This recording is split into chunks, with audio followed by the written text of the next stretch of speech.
It was mentioned that when Prophet ﷺ would see dark clouds, he would go in and out of his tent and pray to Allah subhanahu wa ta'ala not to punish his nation. What does Prophet ﷺ see in his nation that despite all the transgressions, he is still worried for us? In the same light, even sheikhs are doing the same thing. What can we do not to bring upon ourselves that punishment that they are worried for us?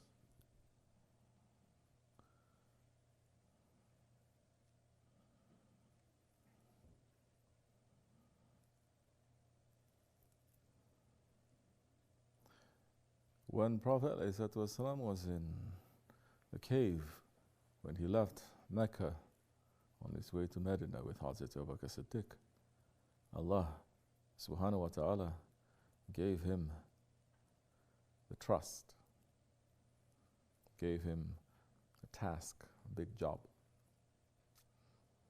and showed him the beauty of his ummah, the size of his ummah, the purity of his ummah, far surpasses any prophet. Allah showed his ummah in the original form that Allah has created, the beauty that is coming from Allah. The ummah's beauty is coming from the Prophet. The ummah then is part of the Prophet ﷺ. And the Prophet, that's why we say the Prophet's love to the ummah is more than the mother's love to the child.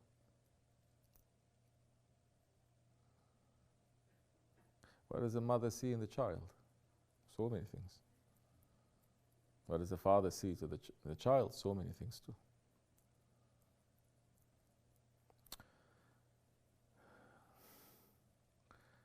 Not only the beauty and the perfection, but the trust that Allah has given to the Prophet to say, now that you've seen their original beauty, to know that the wrong things they're going to do to themselves is going to turn them to become very ugly. And the Prophet was hurt and he started crying.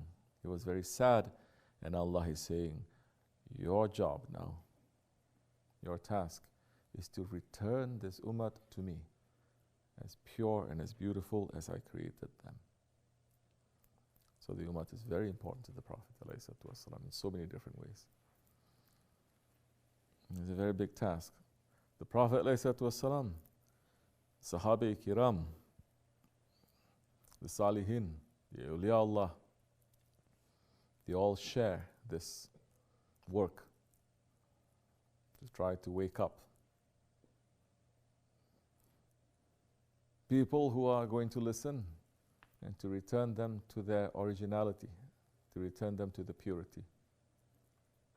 For the sake of Allah and the love that they have, it is more than the love that they're going to have to their own children. It must be. Because now they are understanding the spiritual connection. Your sons and your daughters is only a physical connection. It's only physical. And if it is more than that, fix it. Love them, yes. But understand that only the believers, they are brothers. So easy to love them when they're young.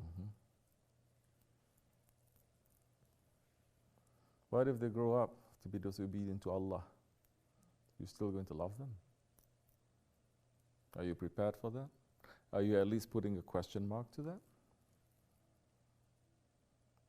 Or are you loving it blindly? Or are you saying, Ya Rabbi, please don't let them to be like that, but if they're like that, please, what do? You start thinking. And with that thinking, you're praying and you're asking. You're not just being spoiled.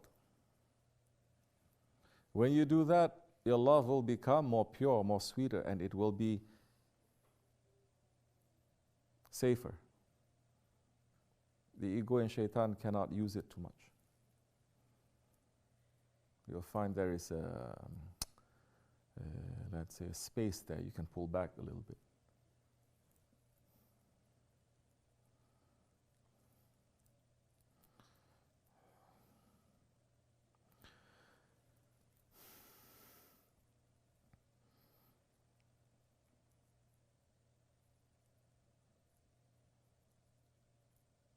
We are blind to ourselves. As Shaykh Efendi used to say, if one ray of light from our spirit is shown to each other, we will make sajda to each other. We will fall in love with each other. Just one ray coming from our spirit. Then there are those ones like prophets and saints. They see that. It's very easy for them.